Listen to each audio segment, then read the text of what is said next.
Hi, everyone, and thank you for joining us today. We will have a panel discussion for about 40 minutes on the state of EdTech across the Middle East and North Africa. I have some fabulous founders here with me. I'm incredibly privileged to be with them.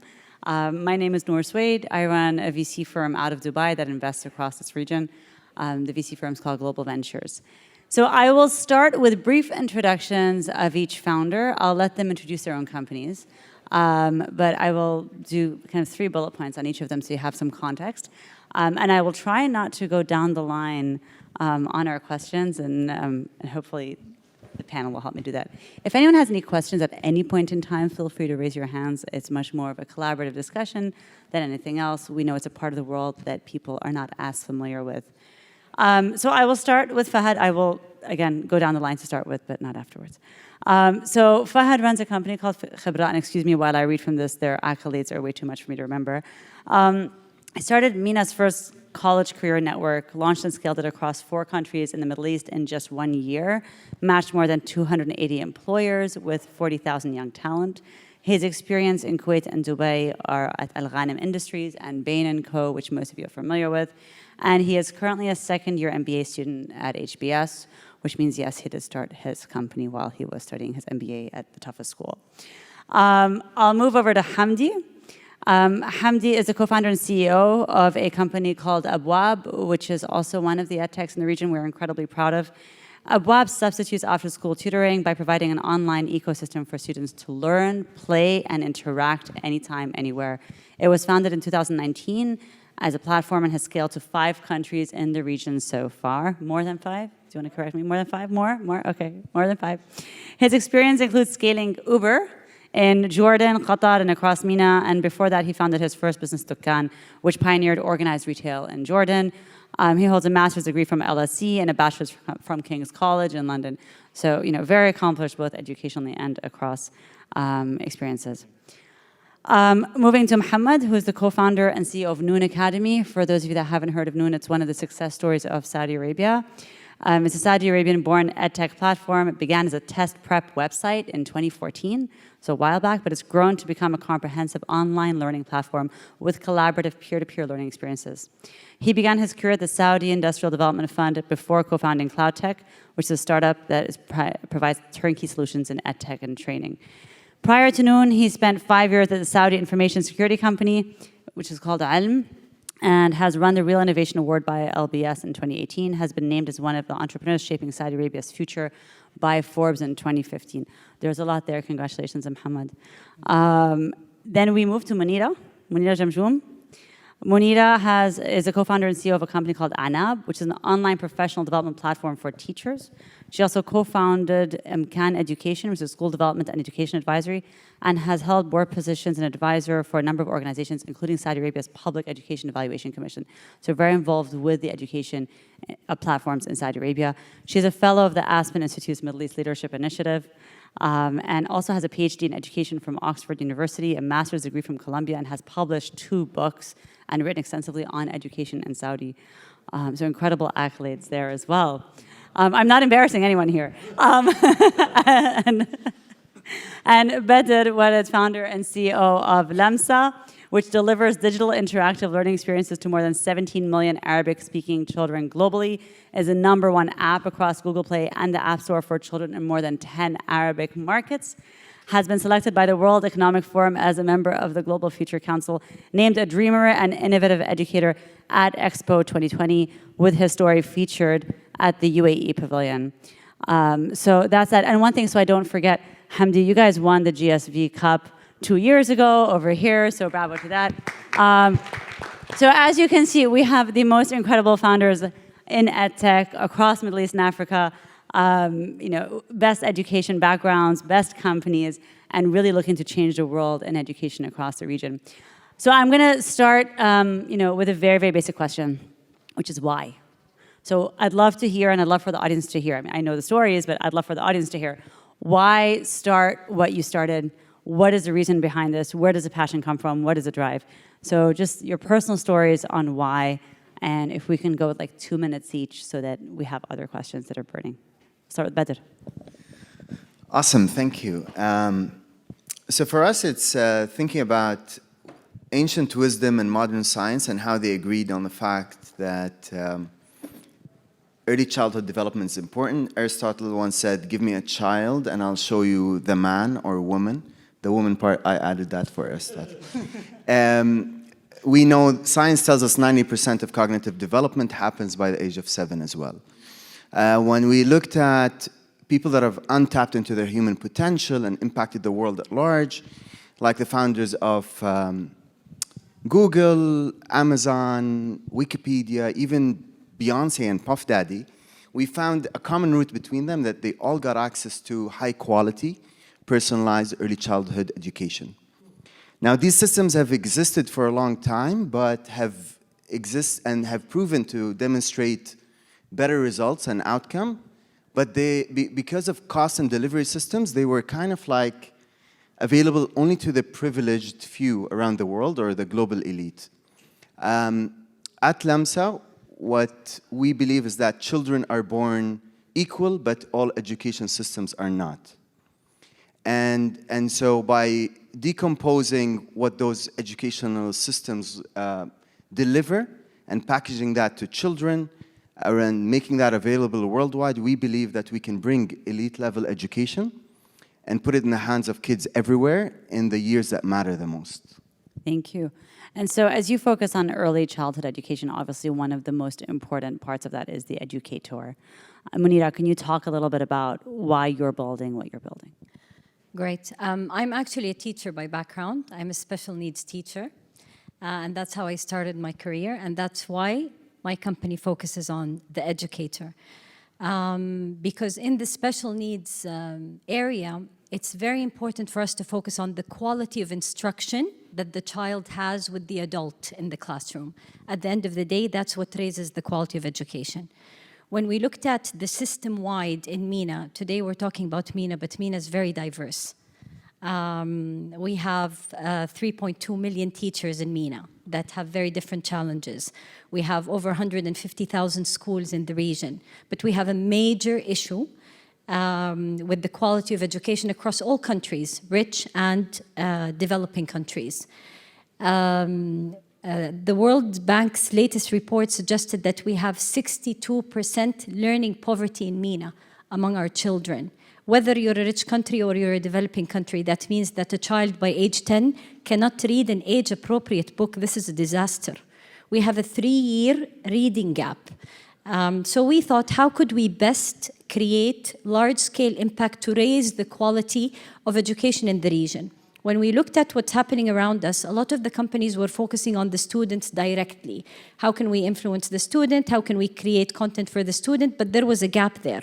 Nobody's looking at the workforce. Nobody's looking at the teachers. So we thought of developing a solution that would bring the best of global professional development and make it accessible to Arab-speaking teachers.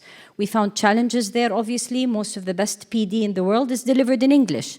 So how can we bring this PD, Arabize, localize, make it accessible, make it affordable, and deliver it to teachers in the region? We launched the platform about 1.5 years ago. Today we have over 120,000 teachers on the platform, over 200,000 course enrollments.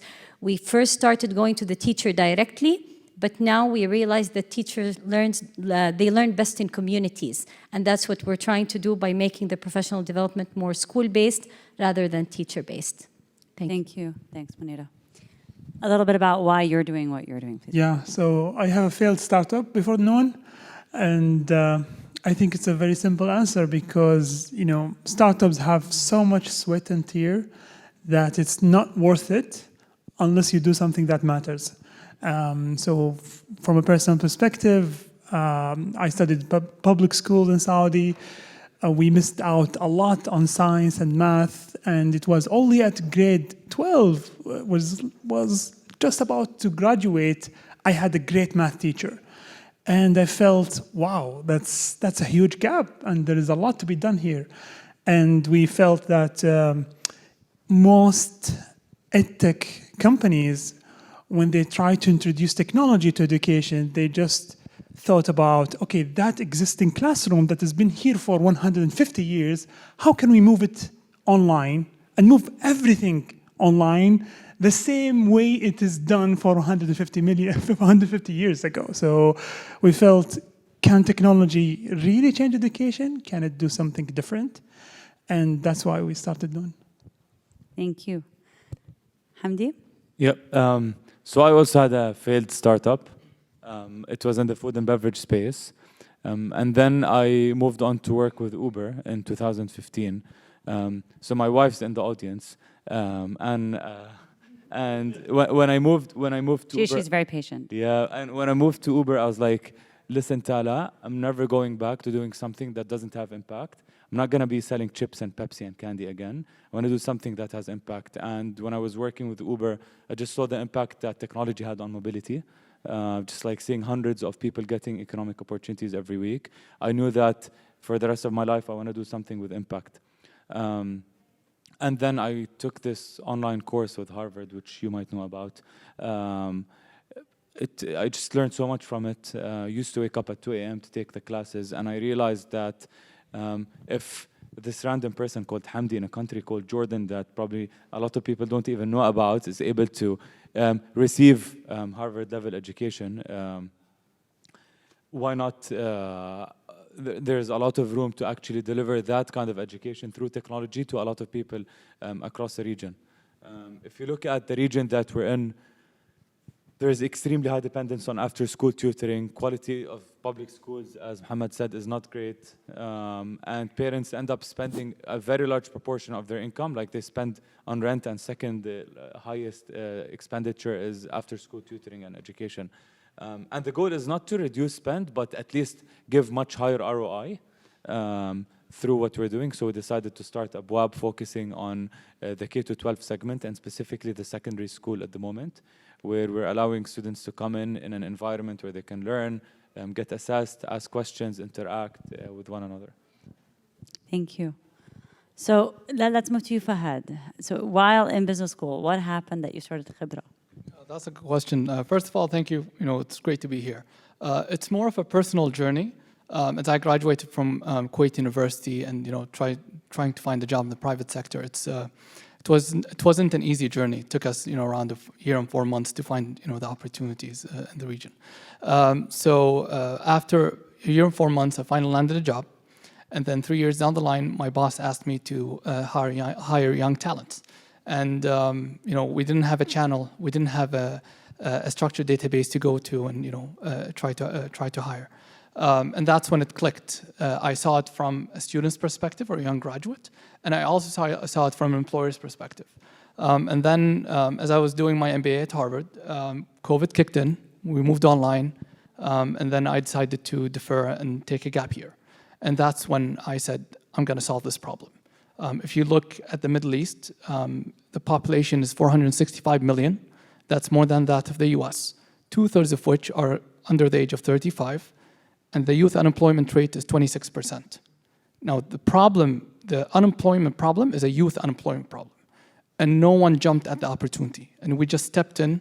We started in Kuwait. 2 months later, we went to Saudi, Bahrain, and UAE, and now we're entering Egypt. And what we're eventually solving for is search cost.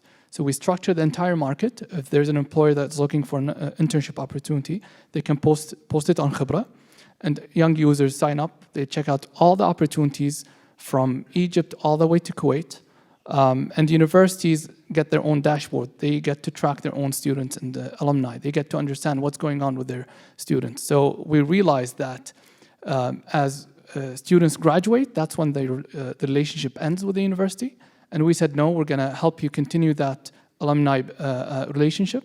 And at the same time, the universities get to know what's happening, and that would also impact their accreditation in the region. So basically, it's helping and connecting universities, employers, and young talent. Thank you. So I'll start with you.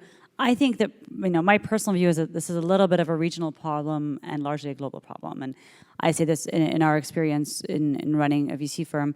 We have an internship program. We take 20 interns every year. We had 1,460 applications last year. We have more than that this year, and we haven't even closed the pool. But it comes from Instagram, LinkedIn, and reaching out to our alma maters as people that work at Global Ventures. Do you believe that this is a global solution for a problem that's not properly tackled, or is it just a regional problem? Well, I guess it's a global problem. We've seen similar startups pop up in different regions around the world, and that says something. That says, the problem's out there. Everyone's trying to solve it in a different way. We have more of a cultural, we localize the problem based on the Middle East. So I think it is a global problem, but again, different regions suffer from different aspects. And we've seen a lot of multinational companies operating in the US, stepping in the UK, trying to apply the cookie cutter approach in the Middle East, and then they struggle. Using similar means like LinkedIn, which is an excellent platform, but not widely adopted by the young generation in the region. And that's when they reach out to us. We had a lot of multinationals asking us for help because the market's fragmented.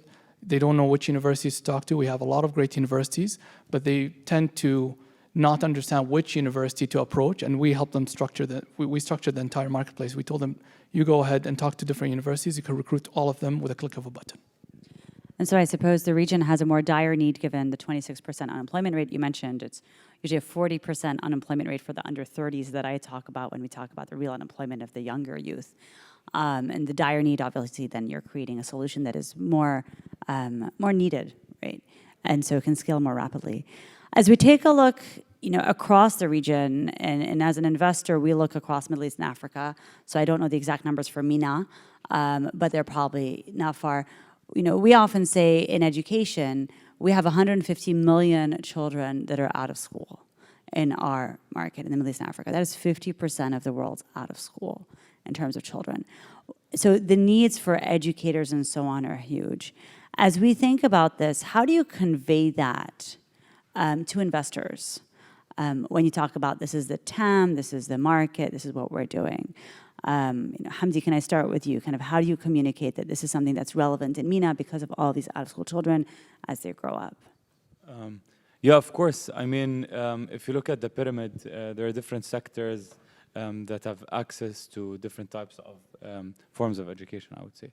I think the first, the way we look at it is the emergence of after-school private tutoring centers just presents a very wide opportunity of the amount of value that can be created over here. You would first think, I mean, we started off in Jordan, and when you start doing research, you would think that this is something that's only existent in the country that you're in, and then you start doing research. I see everyone nodding. You start doing research in Saudi, in Iraq, in Pakistan, everywhere, and you realize that it's a thing. Students go to school, a public school that's not great, and then after school, they end up going again to another center with another batch of 40 or 50 students, where you kind of almost get the same level of education, but parents are just doing it to make sure that they check the box and they try to support their kids in any way possible. And the estimated value, I mean, the World Bank estimates the spend on this to be around $30 billion a year. So it's a lot of spend, and it's around like 25% of the family income, let alone the bottom part of the pyramid. No, and those are really interesting numbers when you think about the dollar values and then again the dire need and how much of this happens. And Mounira, if we jump to kind of how do you think about educating these educators? So we've heard all these panelists say it's subpar, the kids are not getting a good education, public schools or private schools, they need all this tutoring, which is mildly better, if at all. What is wrong with the system that the educators are not as strong? And is that really so different to the West?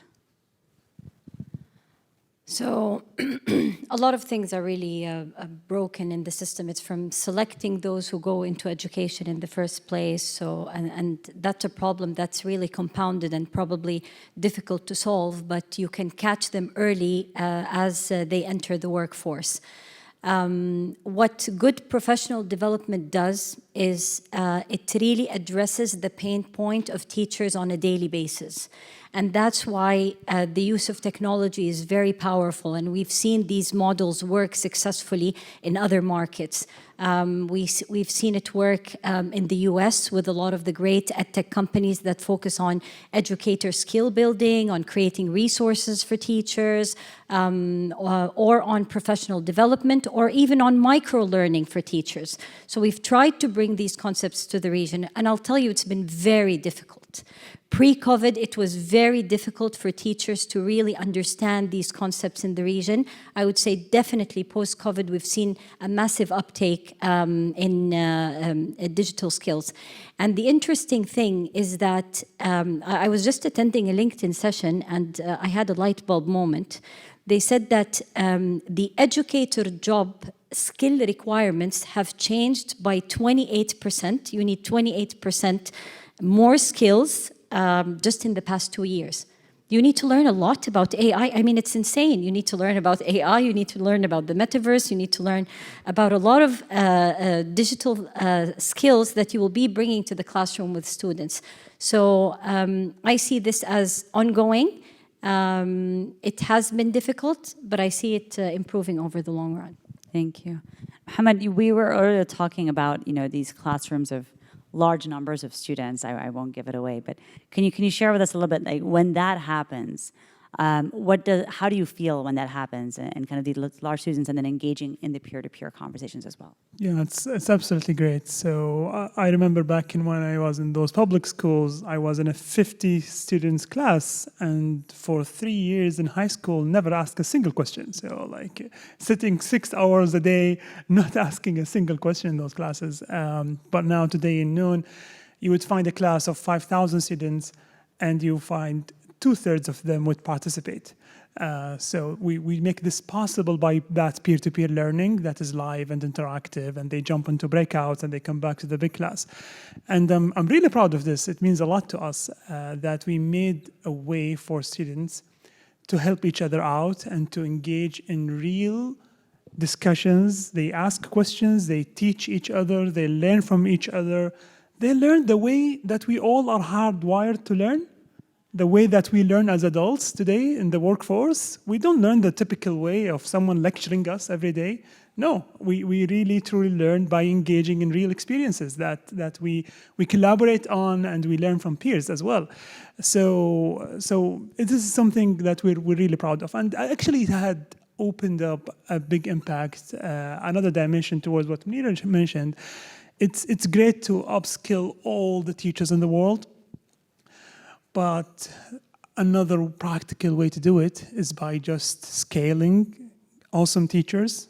Just scale those winners, scale those great teachers, those teachers that make math fun, that make you love physics because they're just great and lovable, right? Scale them if you find them. And the peer-to-peer learning is the solution in our opinion. It's the last piece in the puzzle that enabled us to scale those amazing educators.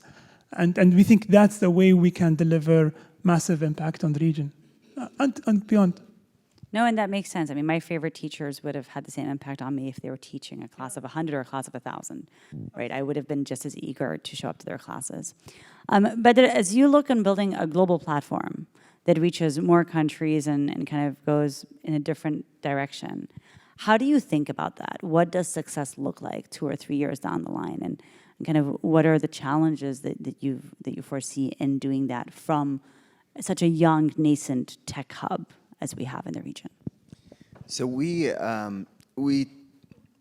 did a lot of research, and we took the best curriculums around the world. So we looked at, like, we're here in the US, we looked at the Common Core. We went to the UK, took the EYFS, Singapore, Finland.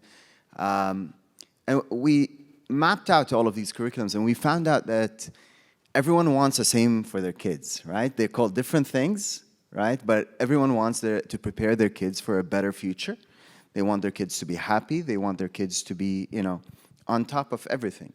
And we decomposed some of these methods. There are these educational methods like the, Maria Montessori or the Steiner, or some of these amazing methods that have worked for years. And we realized that the real value is in delivering personalized and adaptive learning that matches the style and the preferences of kids, that's able to tap into their intrinsic motivation. And so we put all that together in a platform that's able to take every child and deliver those amazing curriculums using the most effective methodology, personalized to every individual. So I'll give you an example, and sometimes we talk about this. kids, whoever has kids in the room can probably relate. Kids change their favorite color every few months or every few weeks, right? I see someone nodding their head. They change their favorite objects or their favorite characters. Why can't we deliver math in their favorite color or their favorite characters using different shades of their favorite color right now? What stops us? I mean, we've got all the tech, all the creativity to do so. But then a month later, their favorite color changes. We can real time change the color in which the objects get delivered. And that's just a small example. I mean, if we can apply that at scale, to answer your question, a child is a child everywhere. And what we want to develop in those, the brain is, the science tells us the brain develops cognitive, social, emotional, language, and motor skills simultaneously at the same time.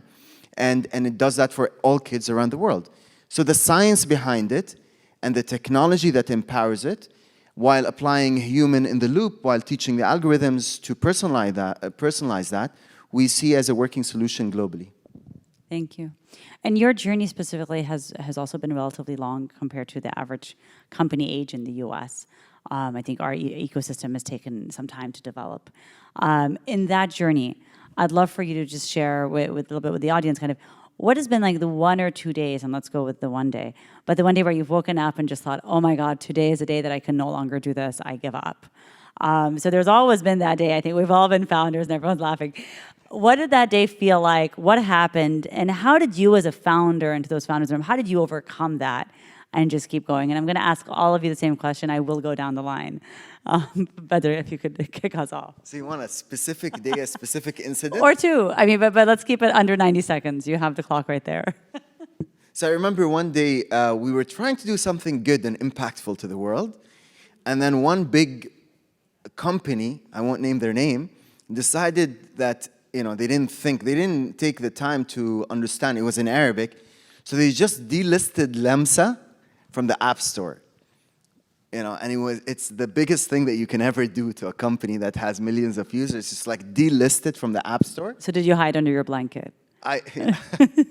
It eventually took a few hours to come back. It's just they didn't understand, and they had assumed that it flags one of their. So it was that was probably one of the toughest day, just to see like. So for those unfamiliar with the Arabic language, lamsa can also mean touch. And so, if misconstrued, it could be misconstrued quite appropriately. No, it was COVID. So we did a story, a game, to teach kids about COVID precautions using the CDC guidelines. So it was amazing. It was actually for good reasons. It was just when COVID launched, and the company did not understand, but just thought that we were promoting bad things about COVID and so they shut you down. Yeah, and so you asked, the other part of the question is like, how did you deal with it? It's just like, I think as entrepreneurs, we learn to pick ourselves up a few times a day, and we were just speaking about this on the plane.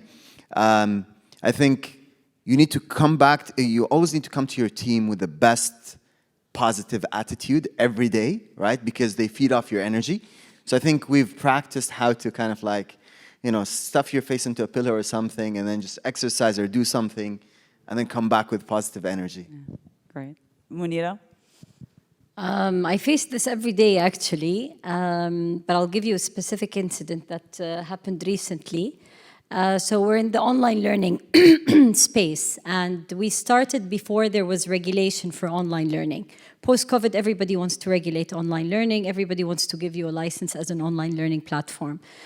So we started just as a general online learning with a MOOC model. It's free, pay on certificate, verified certificate. Then we moved to a market model, and now we have long credentials and short courses. Suddenly, I wake up one day, we are regulated by 4 different entities. Every entity wants different standards for what online learning looks like and what best practice is.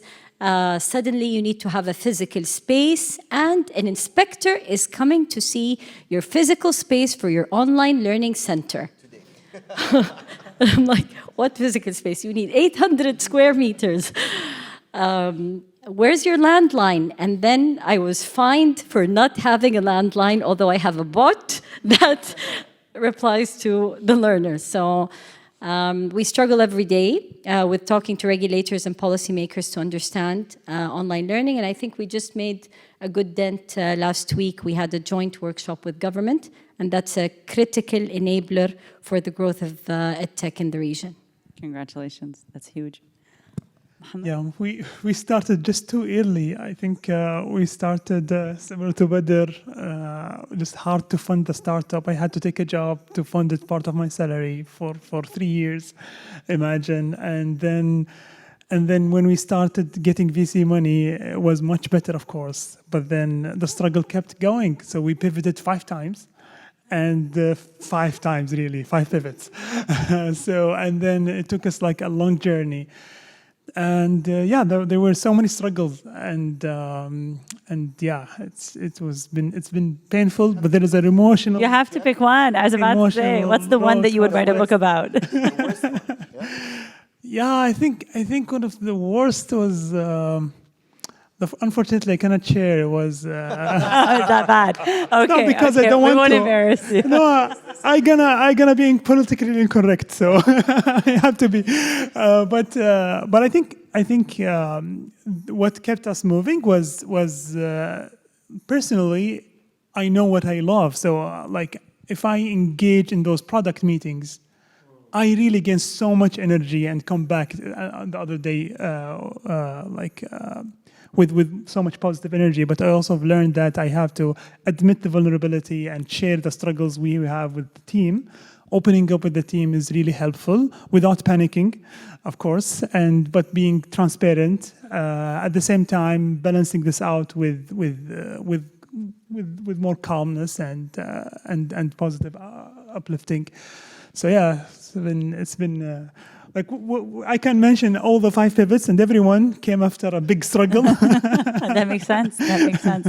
But yeah, we've like for 6 years, every month we struggled with salaries. Every single month we struggled with salary. So 12 multiplied by 6. So those all the days that were hard for me. Those are tough. Those are definitely tough months when salary payroll becomes a challenge. Hamdi? Yeah, I think it's a good follow-up from Mohammad. So if you look back at my career, I just faced so much adversity and failure in the beginning that right now it's just like, so Abwaab was founded right before COVID. And I'll talk about like how it started growing in a bit. But if I look at the like adversity that I faced, first of all, I had like a food and beverage startup where I also wasn't able to pay salaries every single month for 6 years, between 2009 and 2015. So that was extremely difficult, aside from everything else. And then I was running Uber for like just under 5 years in the region. And not once, but multiple times, I would show up to the Minister of Transport, his office, and he would say, okay, you have 24 hours to shut down the entire Uber operation. And they're like, no, we have like a lot of drivers working on the app. And I mean, then you have like, I was like threatened, like death threats, received death threats and everything around that. So when I just look back at my career in like the food and beverage space and then in the mobility space, now I look at how the last 2 years with Abwaab have been, just like I'm very thankful for the opportunity. I think the single most challenging moment with Abwaab is 6 weeks into launch, the government decided to put schools on full lockdown. And we collaborated with the Minister of Education for a distance learning initiative. And the Minister of Education said, okay, you have 48 hours to teach 1.5 million students. So you need to put that off. And that was probably the toughest 48 hours we've had. Well, that's a good problem to have. So high-class problems there. And I will say, having a lot of tailwind, you learn that like market timing is very important in success. Fahad, I'll change the question for you since we've just depressed you on your early days. Lots to look forward to. But what does success look like in 2 or 3 years for you? I think we always have an end vision, right? I think the goal is to connect the entire Middle East together. And the moment an employer reaches out to me asking me to connect with the universities, I think it's the day that I did not do my job. So ultimately, we want to connect markets with academic institutions. Our goal is to allow academic institutions to revisit their curriculum, basically making them more accustomed to what the market needs, and basically creating this interaction back and forth with us taking the back seat. That is the ultimate vision. And reducing the unemployment rate, of course, across the Middle East. Right, thank you. So if we wrap up in the next few minutes, if we could share a little bit, what does success look like? And then my final question is, if you weren't doing this today, what would you be doing? Mounira, what does success look like for you and for what you're building? So it's really making a significant impact in raising the quality of education through the solution that we have, Aanaab, and becoming the preferred professional development partners for more than 50% of the schools in MENA. If we can do that in 4 to 5 years, I'd be happy. Great. Thank you. And if you weren't doing Aanaab today, what would you be spending kind of your time on, and what would you be doing? I'd be teaching, really. So yeah, just linking it back to our mission of availing elite level education for children everywhere when it matters most, I would say I'd break that success into 3 pillars for the future. One is to scale our current value proposition and model to at least $100 million of revenue in the next 2 years, annual recurring revenue. The second is to add another experiment of bringing a new value proposition of kind of like a preschool kindergarten as a service. So kind of getting into B2B, helping and partnering with kindergartens and preschools around the world. And the third, and this guy will smile, is me and this guy are planning to work on the first, should I say? Preschool kindergarten in the metaverse, right? And he's a metaverse architect. So yeah, that's happening. That's fantastic. I'm so pleased to hear that. Hamdi, I'll change the question for you a little bit. Thank you, Badr. And I'll go back to the other question in a minute. But when you look back, the last 3 years have been incredible and you've had a lot of tailwind. Did you think you would get as far as you have when you first started Abwaab 2 or 3 years ago? Or is this a pleasant surprise? And if you project that forward, what do you hope to achieve? It definitely was a pleasant surprise, having seen like ups and downs of startups in my life. I wasn't expecting that at all. Thankfully, we've been able to achieve a lot of impact. To me, success looks like looking back in 10 years and say that we've managed to completely change a generation in the region. And to further do this, we're actually announcing a new initiative this week in the summit, where we're trying to also reach, through EdTech you can probably save 90% of the cost, but there's always the bottom 5 to 10% of the pyramid that will not be able to reach that type of service because of tech infrastructure. So we're announcing an initiative that we're calling EdTech for Equity, where we plan to reach 1 million students of refugees and vulnerable students through a lot of partnerships with NGOs. We've piloted that with 100 students in Jordan, and we've been seeing around 35% improvement in their performance. So hopefully we would be able to see a massive impact in the next 10 years. Congratulations, that's impressive. And if you weren't doing Abwaab, what would you be doing? I think there's just so much opportunity in the EdTech space. You'd be doing another EdTech. Yeah, like another EdTech probably. Sometimes I just want to do this and this and this, but trying to focus on one. Well, they say the key to success is focus, and the key to focus is saying no. Yeah. Badr, what would you be doing if you weren't doing Lamsa? I'd do a health tech that helps parents of children identify and diagnose, special situations and give them access to doctors and just help. Yeah, it's an EdTech for children. Thank you. Mohammad, I think what does success look like? when we make study a lot more fun for every student in the world, not only in the MENA, I think that would be great. And the guiding principle, I wish it was there when I was a student. That feeling always makes me get going. And I would have done another startup if it's well known. So you like being a founder. That's awesome. Fahad, is there anything else that you wish you... you're a student at HBS and you have a startup, so I don't think you have the head to think about it. But I'll ask the question anyway. If not Khibra, what would you have done? Yeah, that's a good question. I think after launching Khibra, I realized I cannot go back to the corporate world. So if it's not Khibra, I'm probably going to join a venture studio with a huge impact. Thank you. Thank you all very much for your time. I think this wraps up our panel. Thank you. Thank you, Noor. Thank you.